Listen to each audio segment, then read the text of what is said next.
Hello everyone, আমি রাজীব চৌধুরী। আজকে মে মাসের 25 তারিখ, আর আমি আছি কক্সবাজার। কক্সবাজারে আজকে সাগর কিন্তু অনেক উত্তাল, অনেক উত্তাল। এই উত্তালতা না দেখলে টের পাওয়া যায় না গতকালকে কেমন ছিল এবং আজকে কেমন। আমি প্রায় 1 ঘন্টার বেশি সময় ধরে সাগরে উপস্থিত ছিলাম এবং দেখতে পাচ্ছেন এই কুকুরটি আমার সাথে সাথে ছিল। আমি যখন একটু দূরে গেলাম তখন ও যেন কিন্তু একটু অনিশ্চয়তার মধ্যে আমার দিকে দিকে আসছিল। যাই হোক, কুকুরটা কিন্তু কেন যাচ্ছে না বুঝলাম না। এনিওয়ে, সাগর আজকে হিউজ উত্তাল, হিউজ। আর এই উত্তালতার কারণে আজকে একদম থমকে গেছে কক্সবাজারের যে ব্যবসা বাণিজ্য সমস্ত কিছু। যেমন থমকে গেছে যারা এই বিচ কেন্দ্রিক যে বিজনেসগুলি করে, যেমন বিচ চেয়ার যেটা আছে, এই বিচ চেয়ারগুলো বসিয়ে যারা বিজনেস করে তাদের এখানে প্রায় সকাল থেকে শত শত লোক বসে থাকলে অল্প কিছুক্ষণের মধ্যে সাগরের রূপ চেঞ্জ হয়ে গিয়েছে। এবং আপনারা দেখতে পাচ্ছেন সাগরের ঢেউগুলো কীরকম উত্তালভাবে ধেয়ে আসছে। আজকে একটা গ্রুপের মহোৎসব হচ্ছে কি জানেন আপনারা একটু ভালো করে লক্ষ্য করেন দূরে যে ঘূর্ণিঝড় রেমাল ধেয়ে আসছে। আর আরেকটা গ্রুপের মজা হচ্ছে যারা এখানে সার্ফিং করে। যারা এই সার্ফিং করে তারা সবাই এই সার্ফবোর্ড নিয়ে বিচে নেমে গিয়েছে এবং সার্ফিং করছে। আপনারা লক্ষ্য করেন, দেখেন বেশ কিছু সার্ফারদের দেখা যাচ্ছে যারা খুব এনজয় করছে। আর আমাদেরকে বাঁশি দিয়ে দিয়ে দিয়ে দিয়ে তাড়িয়ে দেওয়া হচ্ছে, অর্থাৎ উঠিয়ে দেওয়া হচ্ছে।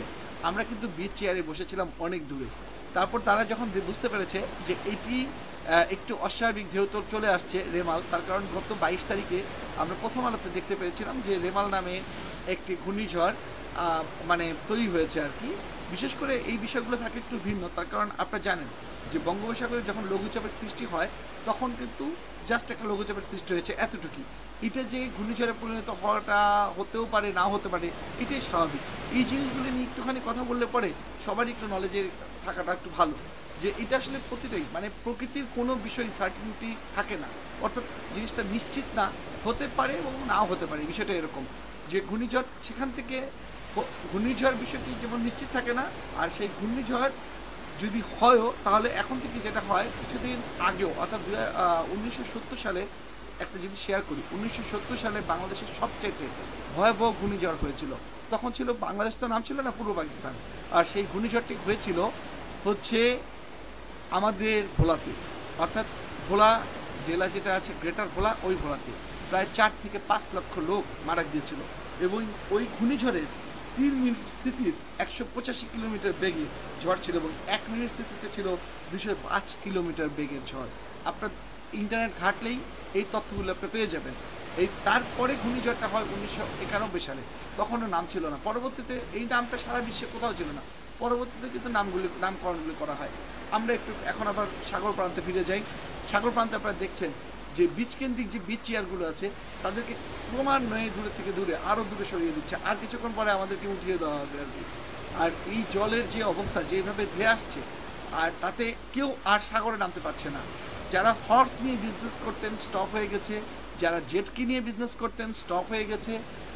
যেমন রেমালের তাণ্ডব আমরা উপলব্ধি করতে পারছি না তখন পর্যন্ত, অর্থাৎ আমাদেরকে যেটা বলা হয়েছে 26-27 তারিখের দিকে আঘাত আনতে পারে। আর দিনটি ছিল 25 তারিখ সকালবেলায়। বেশ খুব মজা করছিলাম। আর এই ঢেউগুলোতে খুব নিজেকে মনে হচ্ছিল যে যদি সাঁতার পেরে ওর মধ্যে সাঁতার কাটা যেত তাহলে সাঁতার কাটতাম। বাট যারা ওয়াচ টাওয়ারে বসেছিলেন তারা অত্যন্ত তটস্থ এবং তৎপর ছিলেন। বাচ্চা হোক, বয়স্ক লোক হোক, যারা সাঁতার জানে তাদেরকে নামতে দিচ্ছিলেন না। আর এটা দেখে খুব ভালো লাগছিল। তবে ড্রোন উড়াতে কোনো নিষেধাজ্ঞা ছিল না। তবে হ্যাঁ, অবশ্যই ড্রোন উড়াতে গেলে যেটা হচ্ছে যে এখানে যেমন 3টা বীচ, প্রথমটা হচ্ছে লাবণী, তারপর একটা সুগন্ধা, তারপর একটা কলাতলি। আমি এখন আছি কিন্তু কলাতলি বিচে। আর কলাতলি বিচ থেকে কিছুটা ড্রোন উড়াতে পারবেন। লাবণী, সুগন্ধাতে আপনার ড্রোন সিগন্যাল পাবেন না এবং সেখান থেকে ফ্লাই করা যায় না, কারণ হচ্ছে ওই অর্থাৎ এভিয়েশনের কারণে। আমি কিছুক্ষণ এখানে ড্রোন উড়ানোর পরে দেখি যে হ্যাঁ, কাছ দিয়ে বিমান যাচ্ছে। সো এই জায়গাটাতেও হাই স্পিড বা দূরে বা অত বেশি রিস্ক নেওয়াটা ঠিক হবে না। তবে অনেকেই বলেছে যে ড্রোন সাগরের দিকে বেশি দূরে গেলে হয়তো ওয়েদার হোক আর বিভিন্ন কারণে হোক ড্রোনটা পড়ে যায়। কোনো কী কারণে সেটা আমার জানা নেই, তবে পড়ে যায়। আর এখানে আরেকটা চ্যালেঞ্জ আছে, সেটা হচ্ছে র্যাভেন, বা আরেকটা আছে চিল। এইটা ড্রোনের বড় শত্রু। এরা যে কোনোভাবে কী জানি মনে করে ড্রোনের দিকে দিয়ে আসে। আমি যখন ভিডিও করছিলাম বারবার আমাকে ড্রোনটাকে মানে কন্ট্রোল দিতে হচ্ছিল। একদিকে বাতাস, আরেকদিকে র্যাভেনের দৌড়ানি। মানে এই দাঁড়কাকগুলো কেন যে দৌড়ানি দিচ্ছিল আমার ড্রোনটাকে, ছোট্ট ড্রোন।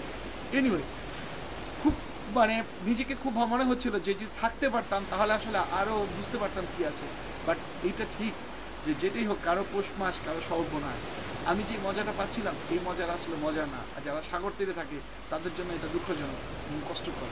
তাদের জীবনে একদিকে বিজনেস নষ্ট হয়ে যাচ্ছে, তাদের কারণ এই পর্যটন কেন্দ্রকে কেন্দ্র করেই কিন্তু তারা জীবন জীবিকা নির্বাহ করে। আর এই জীবন জীবিকা নির্বাহের যে প্রথম বাধা, সেটা যেমন তারা করোনায় ভোগ করেছে। আর যদি কখনো কোনো ঘূর্ণিঝড় আসে তাহলে টুরিস্টরা আসে না, এবং সেটা একটা লম্বা সময় ধরে টুরিস্ট আসে না, এবং তাদের অনেক কষ্ট হয়। এখানেও অনেক ফটোগ্রাফার আছে যারা ফটোগ্রাফি করে জীবনযাপন করে, তাদের অবস্থার কথা একবার ভেবে দেখেন। যারা হর্স রাইড করেন, যারা প্যারাগ্লাইডিং করছেন, যারা এখানে হোটেল বিজনেস করছেন, প্রত্যেকেরই একটি অবস্থা। এনিওয়ে, আমরা দেখতে পাচ্ছি যে লোকজন ধীরে ধীরে সবাই এখন বিচ ছেড়ে বিচের দিকে মানে লোকালয়ে চলে যাচ্ছে, এবং পানি এমনভাবে আসছে মনে হয় এখন সামনে কিছুক্ষণ পরে শহরে ঢুকে যাবে আর কি। যাই হোক, আপনারা ভালো থাকবেন, সুস্থ থাকবেন। আমি রাজীব আপনাদের কাছ থেকে এই মুহূর্তে বিদায় নিচ্ছি। আমার চ্যানেলের নাম ব্রেক অ্যান্ড ব্রিফিং। দয়া করে আপনারা সাবস্ক্রাইব করবেন এবং বেল বাটনে ক্লিক করে দিবেন। এখনকার মতন time to say bye bye.